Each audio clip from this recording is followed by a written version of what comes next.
This is the End of the Road podcast with your host, Michael Coco.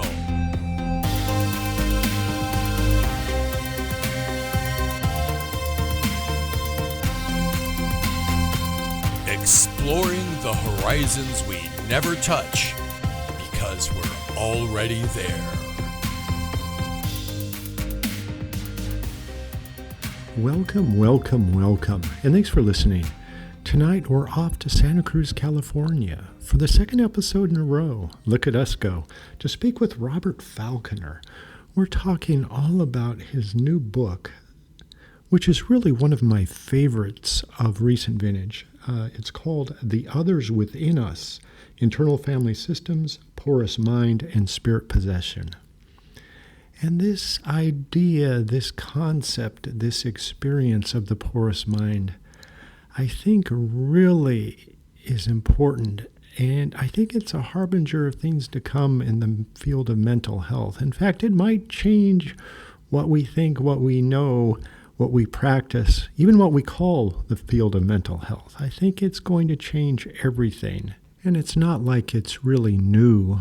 It's existed, as you're going to hear, in all cultures, really since the dawn of time. But sometimes we're estranged from that which we're most familiar. And without further ado, here's Robert and the porous theory of the mind.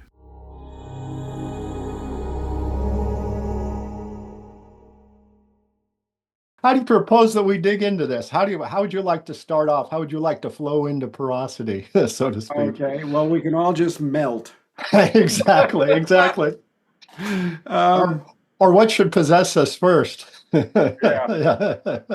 Okay. I do. Often when I give workshops and stuff these days, I call my work IFS and Beyond, or Beyond IFS, and because I do go places Dick doesn't want to go. Yes. And, I think IFS is, I believe, the most respectful and potent therapy modality available today. Period. And Dick has spent 40 years now promoting that relentlessly. I mean, he's really done a good job with that. And there are two major innovations, I think, in IFS that I believe are definitely true and will take over the psychotherapy world. First of all, we're multiple. We are made up of parts. And this is not a bad thing. It's not the result of trauma. When there's trauma, it blows the parts apart further, but it's natural, it's beneficial, it helps us function. Every computer has subroutines. We have subpersonalities. It's a good thing. And if you take that seriously, it totally changes how you do psychotherapy. And revolutionary in a lot of ways. The other thing is he discovered what he calls the self, something that's not a part like all the other parts, that has access to witness, curiosity, creativity, all these other things. So he works with fostering good relationships between this self and all the different parts and getting the system to work well as a system. This is wonderful. But you knew that was coming, didn't you? Yes. And to my mind, this is almost like you're the Carl Jung, Sigmund Freud. He's sort of your father, and you sort of are proposing a different thing. But you two haven't split yet. That's what's wonderful about it. And to my mind, the groundwork. The groundwork has been laid, but you're going off in a different direction. At least that's the way I feel about it. So yeah, and there has been some splitting. We're nowhere near as close as we used to be. The official institute doesn't like me and doesn't like the things I'm doing. So, but I don't. I'm almost 77. I don't need a career. I don't need anybody to respect me. I can be weird old Bob who's been living in California too long, and I'm very happy with that role. And then Dick and IFS don't have to take any of the heat for this weird stuff. The next thing about mind, besides this multiplicity, the existence of self, is that mind is porous. It is necessarily porous. We have this belief in the West, and it is only in the West and only in the last 400 or 500 years. And even here, it's only among certain elites. It doesn't penetrate the great mass of people because it's such a silly belief. But Tanya Luhrmann, the great anthropologist, calls this the citadel model of mind. We have this belief that our mind is a citadel. It's all contained in this nice bony little bowl that we have up here. And everything in it is private. Everything in it is our property. And everything in it constitutes our personal identity. Now, this sounds really strong, like a fortress, right? Actually, it's incredibly brittle and therefore really fragile. And it's a weakness. You know, if somebody with this citadel model of mind hears one voice, they think, oh, my brain's broken. I'm a goner. Whereas people with more porous models of mind hear one voice and they can experience that as a deceased relative, an angel, a demon, and they can deal with it without thinking, their brain is broken.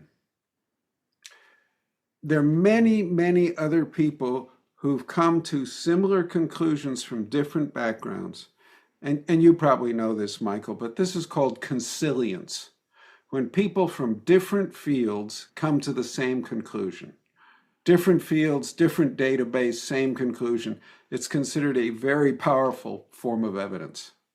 So there are many others. Barbara Ehrenreich is one who's very clear, and she's also a great writer, I think. And she says this belief in this rigid model of mind originated probably back in ancient Greece, but it really got going during the Reformation, Counter-Reformation, 1500s, 1600s. When a lot of other birth of science, but also the birth of imperialism, the birth of colonialism. Oh, yeah. A bunch of other stuff. Yeah. And she says, this is the first time, once this belief in this a citadel model of mind, let's call it, started getting prominent, it's the first time in the West there was a lot of literature about what they used to call melancholia or depression.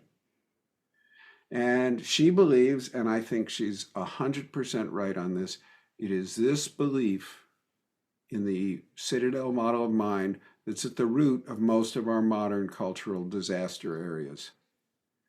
If you think about it, even briefly,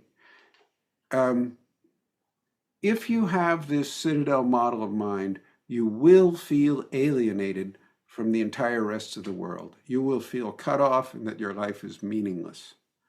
And in the last century, this was, people talked about alienation ad nauseum. Right. And that was seen as a core problem of modern culture, that we felt so alienated. And I think this is one reason why people grab onto all sorts of crusades, and political, ideological crusades, because they feel totally alienated and they need something to let them feel as though they're part of something bigger. And the sad part is they are part of something bigger, but they've been trained to ignore that. Yeah. And your book does a wonderful survey of sort of the other sort of cultural phenomena, religious phenomenon that are present an alternative viewpoint to the citadel model, whether it's Hinduism, Buddhism,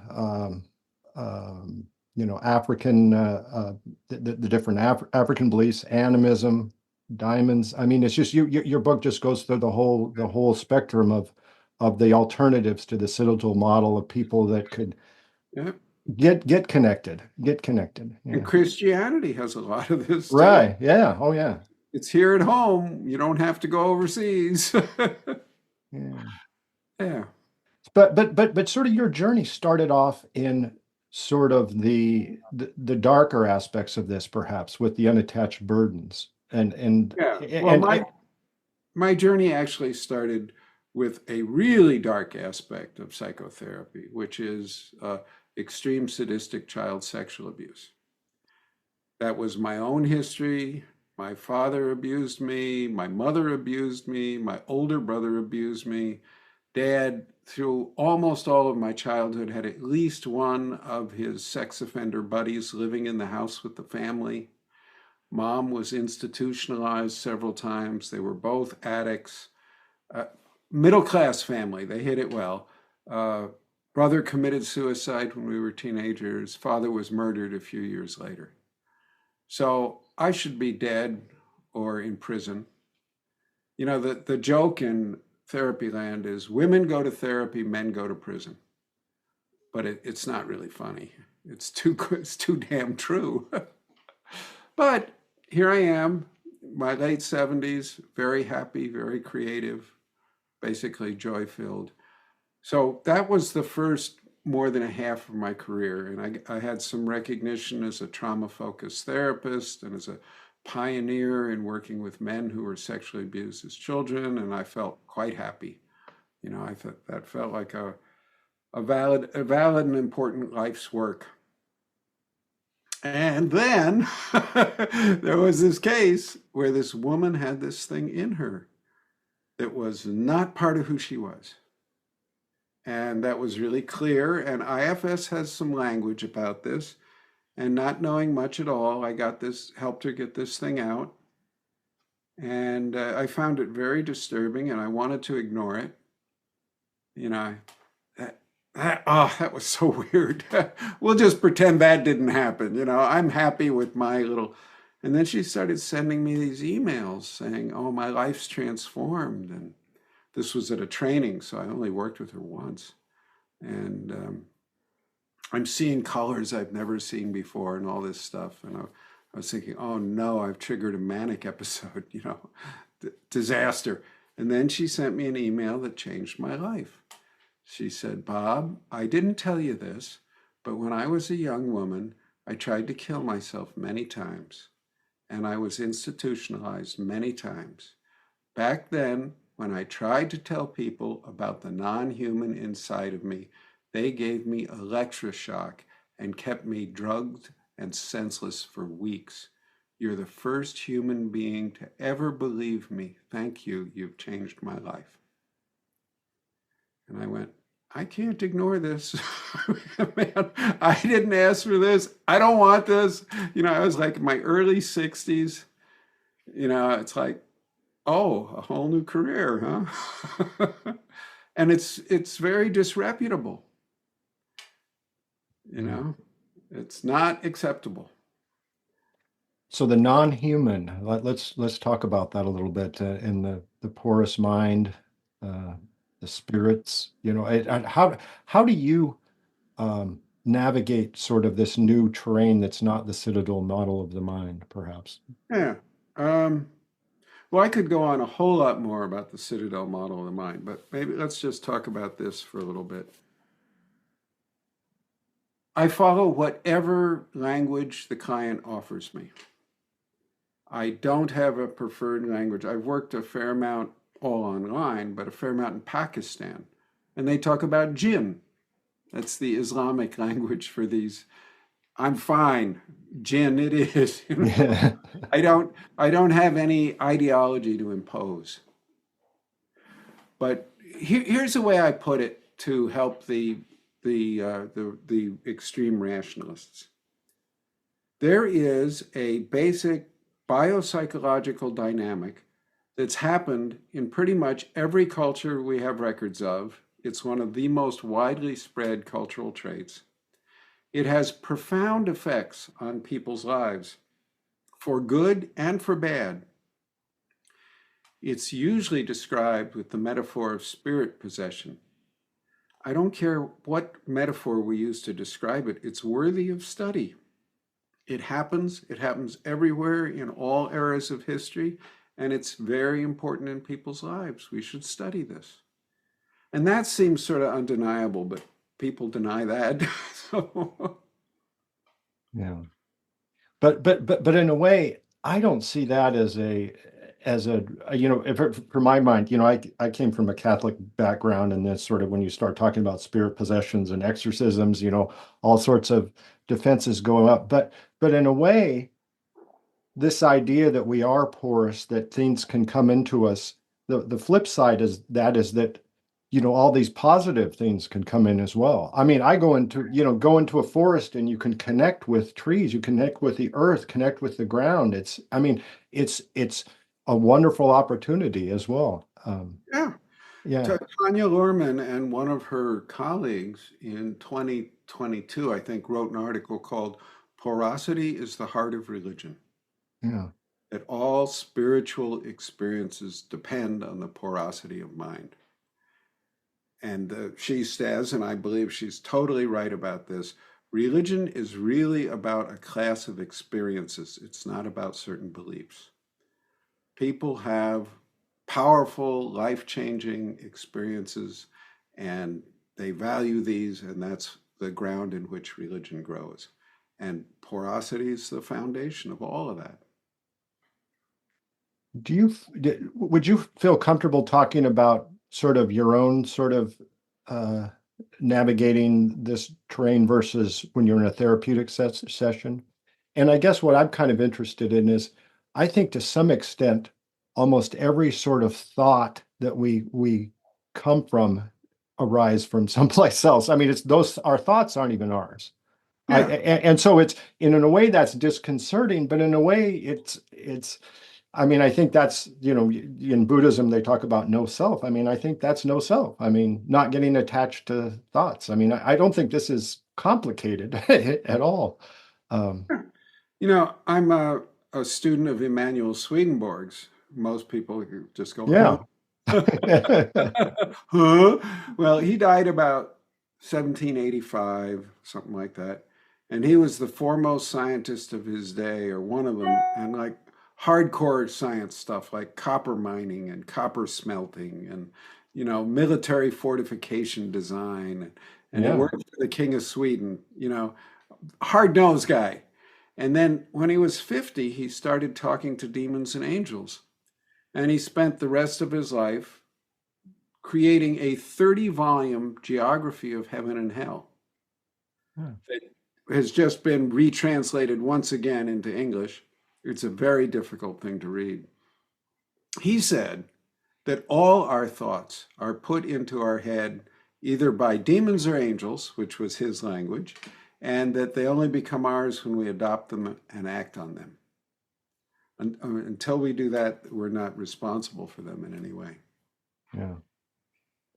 Do you find that the bifurcation of demons versus angels helpful? Because I think that's sort of a vestige of that's sort of the darker aspect of Christianity that might not be in some of the other faiths you talk about. Well, it is almost everywhere. However, Yeah. with a big but. Also, it's in IFS, which is unfortunate. In IFS, they use the terminology unattached burdens for demons and guides for angels, or, about. And it's really unfortunate because you have to make a decision as to the ultimate intention of something right when you meet it, right when you name it. That's not good. Tanya Luhrmann has a wonderful phrase, spiritual presence events. There's no judgment in that at all. Yeah. And several people, very prominent modern intellectuals, John Vervaeke, professor of cognitive science at University of Toronto, Bernardo Kastrup, the great idealist philosopher in the Netherlands, and another, Patrick Harper's another guy. But they all publicly talk about meeting what they call daimons, which is an ancient Greek word. And they say these things are neither good or bad. They're sort of more tricksterish, and they go back and forth between the two. I'm not so sure about that, but I just want to point out that some brilliant, brilliant minds think a lot of these things are ambivalent in that way. And, The idea of a daimon, which is basically a semi-divine being that we humans can have an interactive, relational way of being with, and that our spirituality really should be based on developing those relationships, not on some transcendent, non-dual, you know, Yeah. whoopee.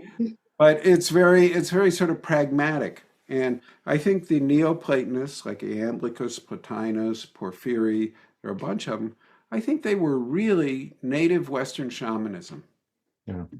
because a lot of their techniques are so shamanic, soul flight, calling down the gods, and having this relational way of being with spirits, with non-corporeal entities or whatever. Dick hates the word entity.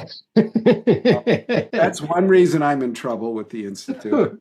He also hates when I talk about spirit possession. But I just I've got a background in anthropology too, and it's perfectly legitimate to talk Oh, about spirit possession in anthropology. that's why you like Tanya Luhrmann. I should have figured that out. Yeah. uh, well, that's you. And okay, so let's say it's 3 a.m.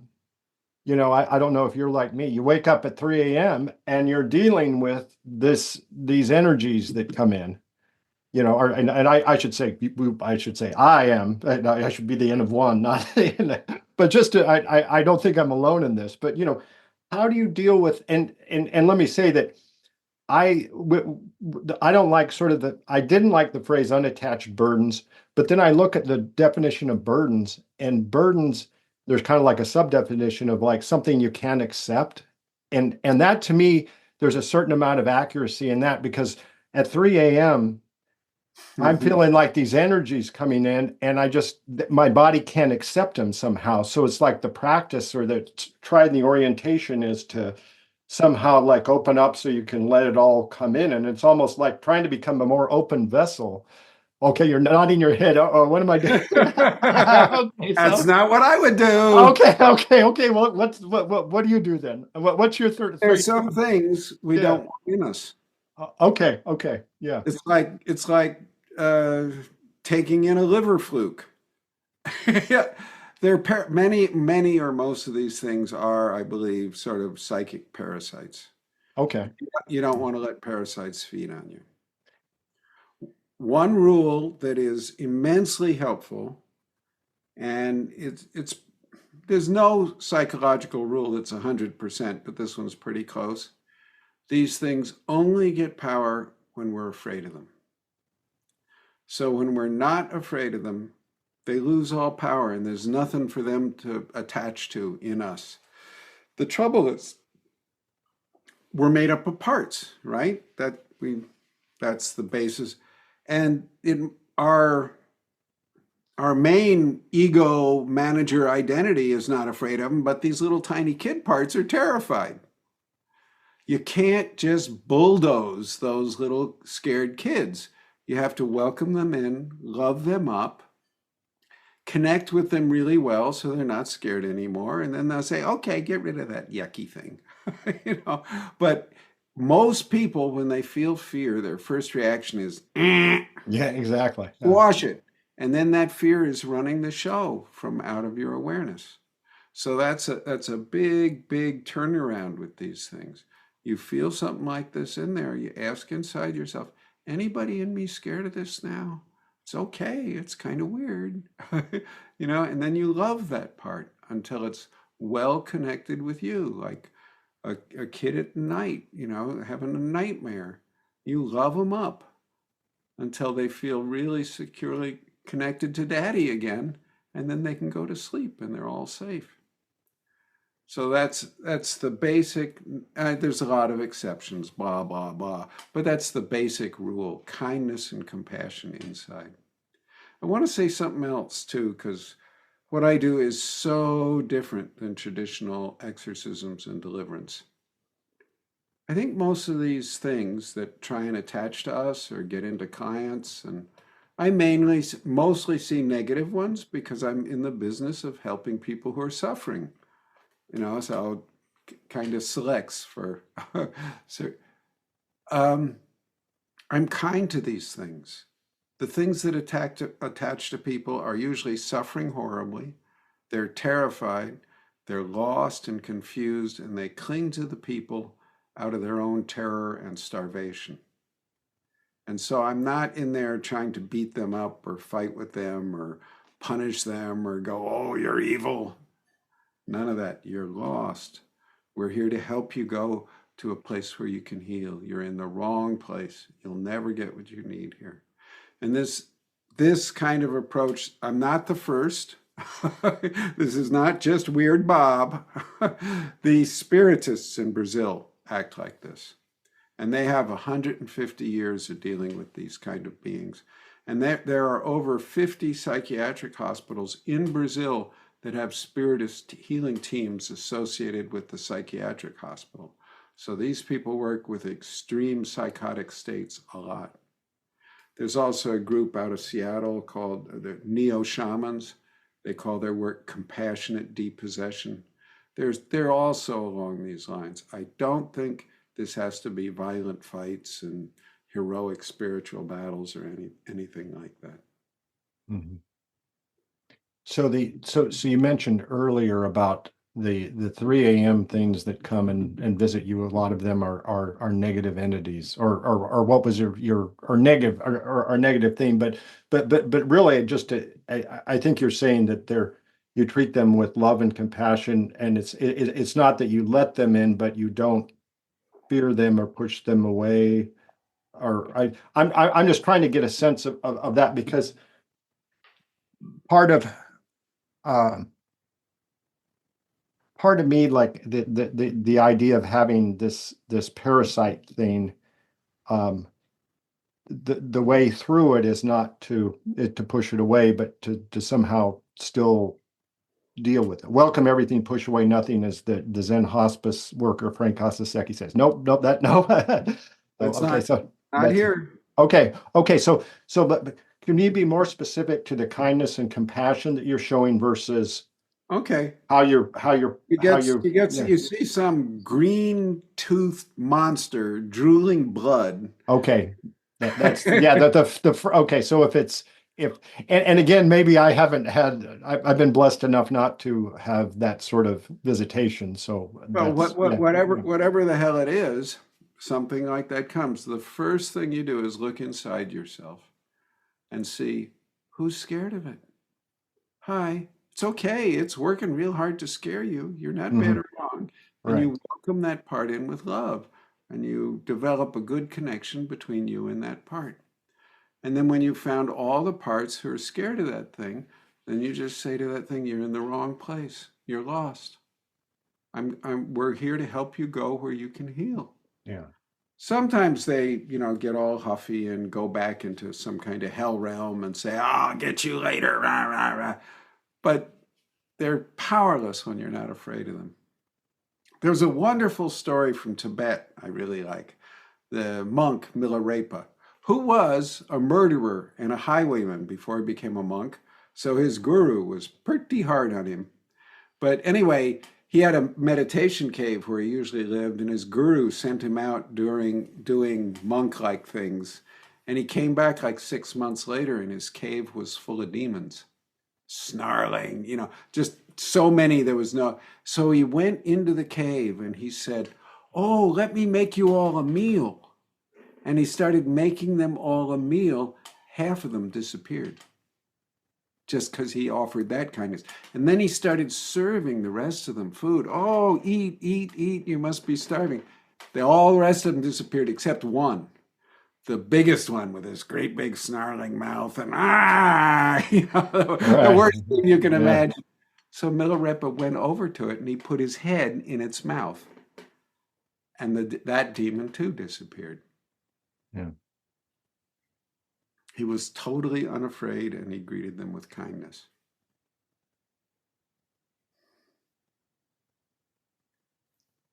And there seems to be something where that they literally are not you, and I think that is they're literally the porosity implies the separation that this is just not you, and that there is sort of the it is not something that you are conjuring up on your own, but literally it comes from outside, and that's sort of has some kind of reality. Yeah. This materialist people who think they're being scientific, they're actually usually fundamentalistic adherence to a new ideology, which has nothing to do with real science, but I shouldn't talk like that. Well, is it materialism? There's just an entity of materialism that's like in the zeitgeist now, perhaps. Yeah. I mean, or would you look at it that way? That is just another belief that has come through. I mean, it's a religion. Okay. And it's a very, very poisonous one. You know, many of these materialists say, well, look at all the damage done by the Christian church. And I say, look at all the damage done in the name of materialism and rationality. Stalin, Mao, nuclear war. You guys have killed tens of millions more than any other religion, and you haven't been around that long. So stop pointing your bony finger. But let's go back to this thing, because this is really important. This idea that there could be entities that have some reality that are not part of us, they're not from our own personal lifetime, and yet they have great power inside who we are psychologically and physically. They affect our physical health too. Now, most people go, that's just bullshit. However, there is hard science here we can look to. And this is the idea of legacy burdens. Legacy burdens is the idea that you can receive an inheritance from your ancestors that is not about anything that ever happened to you, and often there's no behavioral way it could have been transmitted to you, but it has profound effects on who you are. A classic example of this is all the children and grandchildren of Holocaust survivors, many of whom never met the people who were in the Holocaust. You know, they have distinct patterns of psychological problems, and Rachel Yehuda, a famous MD, has shown their neurochemistry is different, statistically significantly. This guy, Diaz, a PhD psychologist at Emory, decided he wanted to see if this really could be real. So he's a PhD, and this guy Ressler with an R is an MD at Harvard. They got together and they designed what I think is a stunningly brilliant experiment. They took rats, just male rats, and exposed them to a nice smell. It's a chemical that smells sort of like almonds or cherry blossoms, something like that. And they paired this with electroshock until the rats developed a startle response to the pleasant smell. Okay, so then they just take sperm from the male rat. They impregnate female rats who've never met the male rat, never smelled this chemical. She gets pregnant. When her pups are old enough to be tested, they have the startle response to that chemical. Not long ago, this was thought to be absolutely impossible.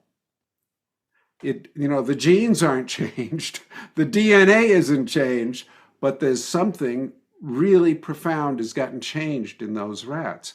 And it happens with the pups of the pups. It keeps going. And, depends on who you talk to, how many generations. A whole science has developed around this called epigenetics. We know it happens. There's all sorts of hard scientific evidence. And for many of the people of the materialist faith, the standard seems to be, if you can do it with rats, it's real. What you do with people doesn't matter. But if you can do it with rats, it's real. You can do this with rats. There's stuff inside of us that determines our psychic makeup to a very significant degree that is not from our own lifetime. And I think once people open up to that kind of influence from ancestors you never met, you don't even have to know their story, that can change your neurochemistry. Once you open up to that, it's not much further to go. Yeah, and there can be other things in there that weren't necessarily attached to our ancestors. Mhm. I mean, if you take this data seriously, and I don't, it's hard to ignore because it's been replicated all over the place. Because nobody wanted to believe this. It invalidates the way we used to interpret evolution. If you take this seriously, it changes a lot. It's like you got to rethink a whole bunch of stuff. Do we have a choice uh, I, I mean, the flip side of this is, this ability to unattach these, whatever we want to call them. Do we have a choice to sort of, I mean, in religious terms, like invoke sort of spiritual higher, and again, the language is, Mhm. higher dimension. I mean, because there's something about, even, for all the drawbacks of some churches, there's something about connecting to Oh, yeah, an assembly of people that are all, at least talking about common good and things about bringing in. I mean, can we invoke the good spirit, so to speak? definitely. Okay. No doubt. Okay. It's just the same process. That's the same process. Well, I think they're different processes. You can use many work for different people, but you definitely can invite in contact with good spirits. And the trouble is, you might get somebody who's not so friendly. And in most religious traditions, there's, I want to say every, but you never say never, right? Yeah.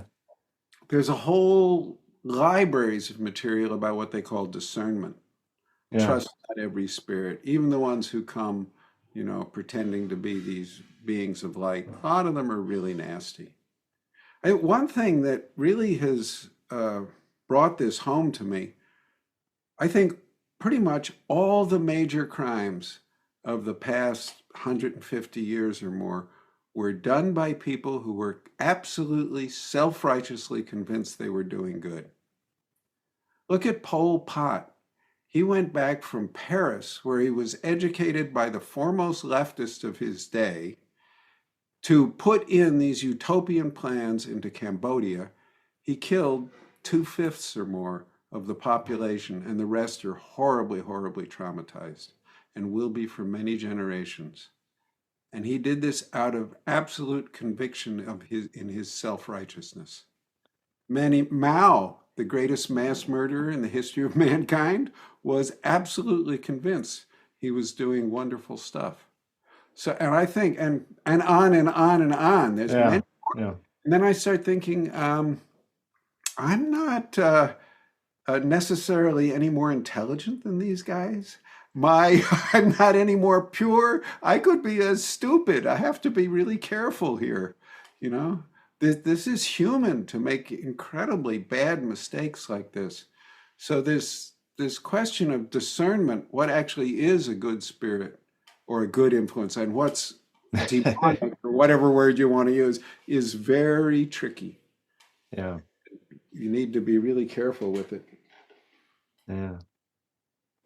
And it's almost like you say, those with the most conviction in their abilities to discern are, I mean, that's almost the indication of otherwise. Yep. Yep. I think there's a big, what somebody, I was trying to remember, I don't know, but humility, a little bit of humility never hurts anyone anywhere. Oh, I we don't need think. so much more of that. Yeah. Um, yeah. So much more. So It's another idea that might help the rationalists, if there are any rationalists, is, Dawkins. What's his name? Richard Dawkins. Richard Yeah, Dawkins. he would fit that bill as a rationalist. Yeah, the Yeah. most rationalist. Yeah. And he is a fundamentalist, hellfire rationalist. Yeah. He hates religion. He talked about memes and memeplexes. He said there are viruses of the mind that can be infectious from one mind to another. They can get into that other mind, replicate there, and then spread further out into other minds. And he said the meme plexes, the complexes of memes, are very like whole living beings. And his associate, Nicholas Humphrey, another one of these fire-breathing atheists, said, yes, we must consider these meme plexes as living beings. Now, hey guys, this is possession you're talking about. And he originally came up with this theory to explain why religion, which in his view is absolutely ridiculous, how it could survive. And he says, oh, it's this virus of the mind. But it's interesting that in attempting to destroy this, he's actually given a thoroughgoing rationalist explanation for how it works. Yeah.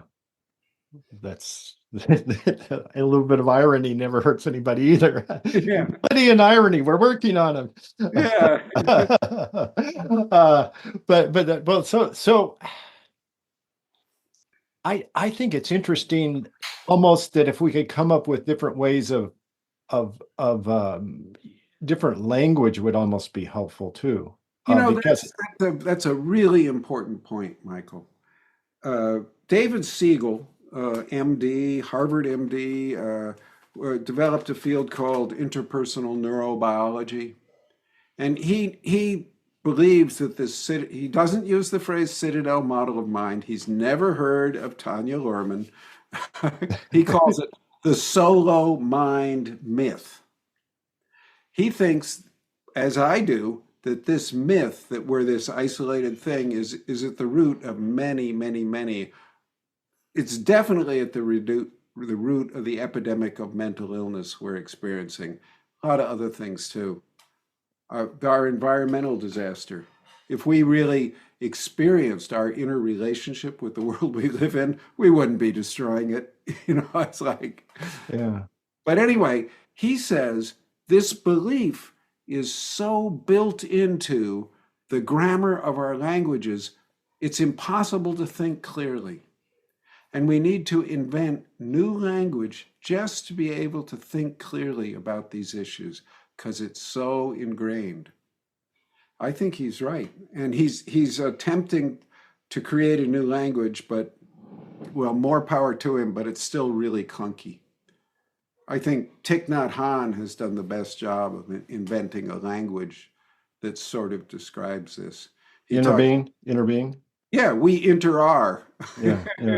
Inner being. What do they call it? Interdependent co-arising. Yeah, interdependent co-origination, yes. Yeah. Well, that's... Gregory Bateson said this, God, in the early 70s, I think, in Mind and Nature. He said, mind and nature have evolved together. They are interactive. They always have been, always will be. To try to understand one out of that context without the other is absolutely ridiculous and doomed to failure. It just can't work. I think he's right, but that's exactly what modern psychology has done. Let's cut that sucker off, pretend it's a citadel, and analyze the hell out of it. Doesn't work. And Bateson pointed this out 50 years ago almost now. Yeah. And it's almost, like you said, it's almost like science is eventually going to go back to being religious, because all this is in all the world's face, this like what you do to the least of my brothers that you do unto me. A lot of this no self, that we're all codependent, originating, interbeing. I mean, it's in all the world religions. It's only like the science that's kind of made us the citadel yeah. So I mean, it's. I like to separate. Science is so wonderful. It does all sorts of great stuff. God, I'd be dead if it wasn't for modern medicine. I'm a big fan of science. I don't think this is science. I think this is a belief that arose about the same time science did.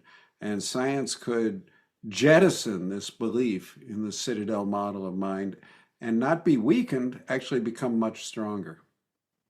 And I'm more focused because of my profession on usually people come to me who are suffering. My contract with them is I am here to do everything I know how to do to help you relieve the suffering you're in. It is, to my mind, unethical for me to use those people as a research opportunity. I have only one thing I can focus on here. I need to put my blinders on. How can I help them relieve their suffering? And that's a very different approach. It's like, William James and radical pragmatism. From where I sit, whatever works is real. What doesn't work isn't real. So all the stuff about, the metaphysics of this, and, I just put that aside, go with whatever the client's language they prefer, and work with what's real to reduce their suffering. Yeah. And I'm a very, very curious man. So that's a big discipline for me, to not get carried off on, this is fascinating. And, Yeah. So you spend your time basically with the clinical practice. I mean, is that how you spend most of your day? well, Or I do a lot of teaching, yeah. a lot of supervision of therapists. I do a lot of writing. I will have at least one and maybe 2 or 3 books out this year. They're all in process. Oh, can you share those a little bit, or a little Yeah, peek, a little peek? one is on Emanuel Swedenborg, the guy I mentioned before. Oh, wonderful.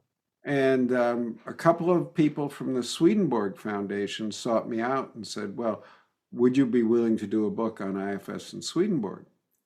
And I said, no, I'm too busy, but I'd love to talk with some of your experts, and we could record the conversations and produce a book that way. So I got to talk with 2 of I think the world's foremost experts on the work of Emanuel Swedenborg, including the guy who was the head of the team that just retranslated all 30 volumes. So he knows the work of Emanuel Swedenborg like probably nobody else on the planet. So when I was I'd mentioned some facet of IFS or the work I'd do, and he'd come back with paragraphs where Swedenborg had said the same thing 350 years ago. So that book will be out in May. It's all done, but the last little publisher business bits. Right. So that's harmonizing IFS with Swedenborg just generally? Well, I'm not so much. I want both to stretch the other one. I think this thing Swedenborg talks about that IFS they'll just cringe. What's that, if you could share?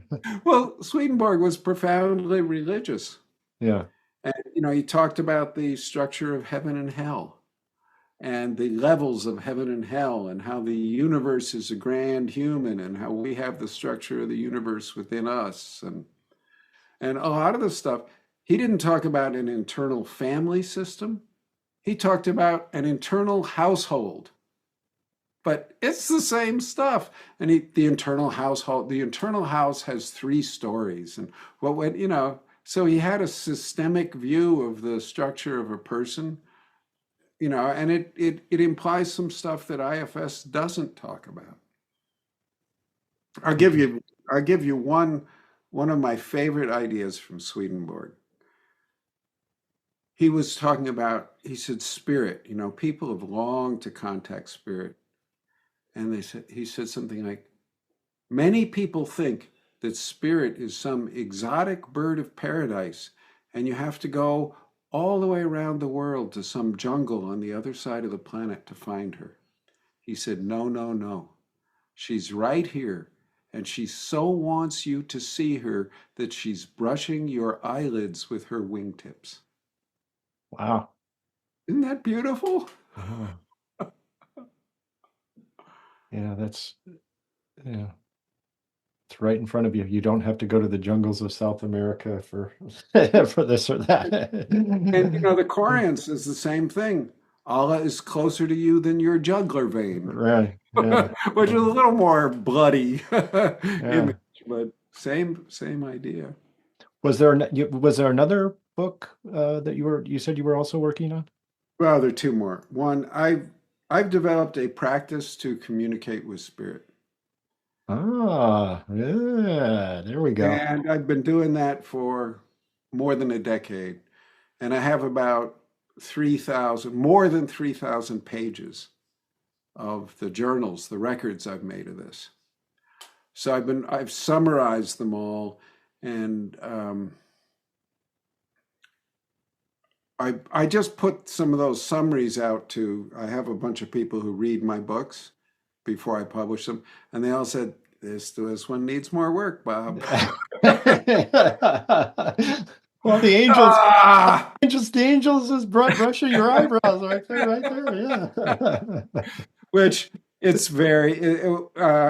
that's disappointing and hard, but they're right, you know. So I'm gonna break up these summaries. It's too dense and intense. So I'm gonna break up the summaries with some suggested exercises and some commentary on the things that Spirit said, and some other material, so that it's not just this onslaught of a rather daunting. Oh, sounds like for the mere mortals like me, so we get practice points. Yeah, yeah. And me Uh, too. I mean, it is. I tried to put 9 years of intense spiritual contact, 10 years into little under 400 pages. So wow. that's going to make it kind of intense. Oh, good. And when is the release date of this? Because I'm cutting. I definitely am going to check this out. I don't know because I'm going to rewrite it. Yeah. I Oh, just okay. I just decided I'm gonna break it into two volumes at least, because Okay. if I'm going to add this explanatory and guided exercise material, it has to be broken up. So so that'll take a little longer. Okay. I'm still waiting. If you need a little, uh, somebody to push. High Yeah. caffeine coffee. No, okay. I can send you some of that. I can send you some of that. Whatever else you need to get that thing out, let me know, because that's something I'm definitely that's right up my interest. So Yeah. I'm And definitely I teach a great deal. right. I have a special way I like to do practice groups, and it seems very valuable and very rewarding. So I've been part of the training of over 1,000 therapists easily. And I've taught China, Pakistan, Japan, um, Mexico, Spain, Poland, Denmark, Canada, all over the United States. And I'm especially proud to say on the Sioux reservation and the Northern Cheyenne reservation. Wow. They've invited me. And a few other places I tend to forget, but a lot. Wow. That's quite an honor that they would Yeah. um, um, The Northern Cheyenne are a fascinating people. The whole Cheyenne tribe, which lived in Montana, was taken south and put in Oklahoma. A bunch of them rebelled and fought their way back from Oklahoma to Montana. And these are now the Northern Cheyenne. So they not only have the suspicion of white men that most natives have, they have they have a very bellicose way of expressing this. So yeah. when I went there, I was, and a lot of people were sitting there like this, like what you got, white boy. But it went really well, and we were able to connect. So Yeah. I was Oh, really really gratified and pleased. right. So is that going to work its way in any sort of offerings in the future? I'm not going to write about them directly. I don't have permission, but I have a couple people, especially this one Sioux man, who I've become deep friends with, and his opinions sort of have been seeping into me. So Oh, wonderful. his ideas and his spirit. has had a deep impact on me. Yeah. Do you find that their way of connecting with spirit is helpful to you? Yeah, they don't Yeah. have this citadel model of mind. Yeah. That's a disease of the white men. Yeah. Yeah. Another thing, I've also been deeply involved in psychedelics and psychedelic assisted therapy since 1967. So I have a little bit of experience. Yeah. Yeah. And one of the things uh, my indigenous friends say, they're really pissed off that we're medicalizing the use of psychedelics. Yeah. This is not medicine, it's spiritual. It's a spiritual practice. It is not about pathology, and it's not to be compared with white man's medicine at all. Yeah. And that really pisses them up. And I think they're right. I think we have, suffering from the disease of materialism, I think we've tried to ban spirituality from our healing. And it's a terrible, terrible mistake.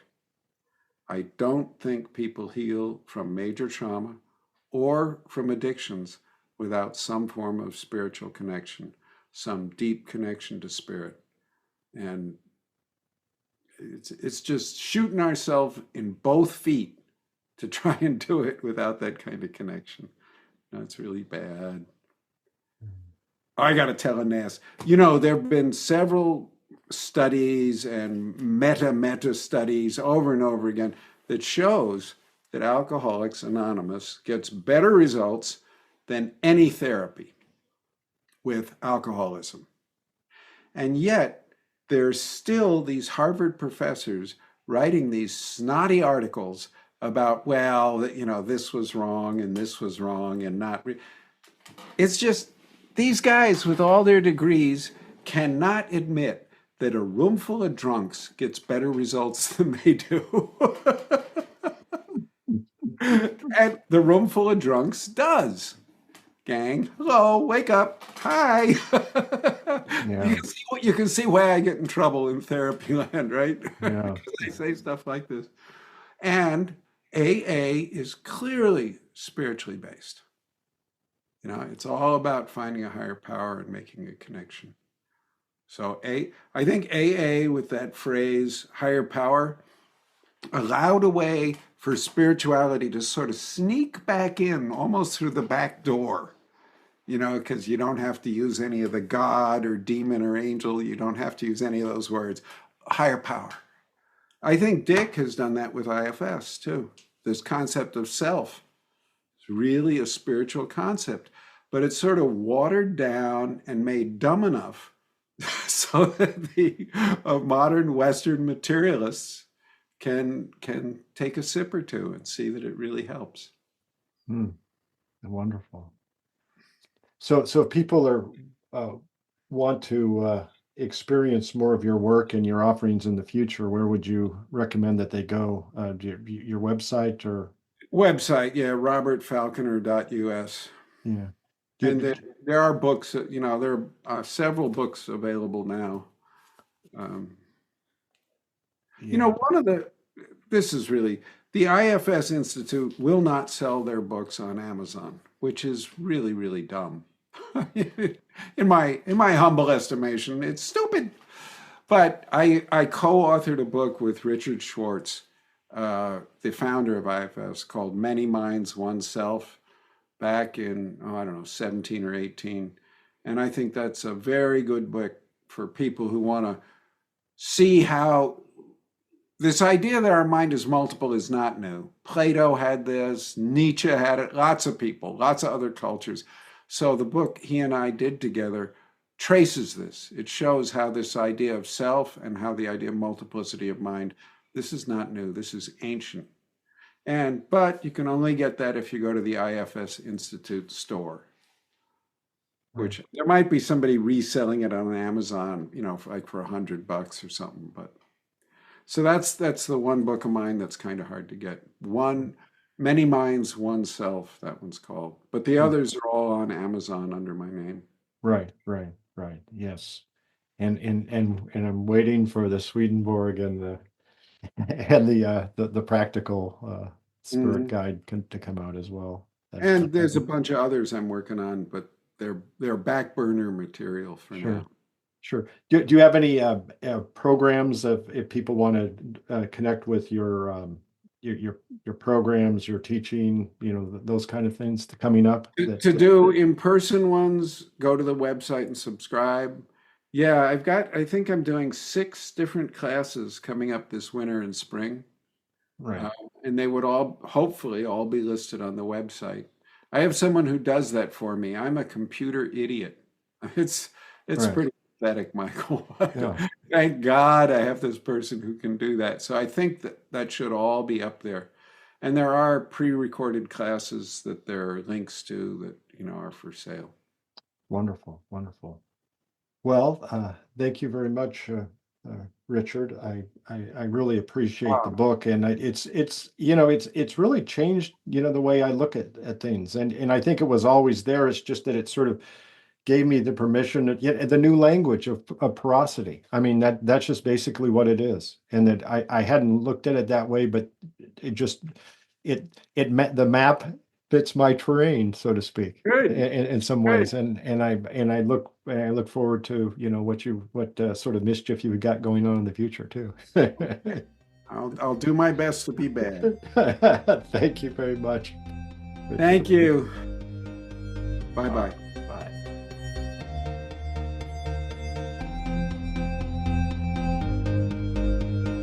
This is the End of the Road podcast with your host, Michael Coco.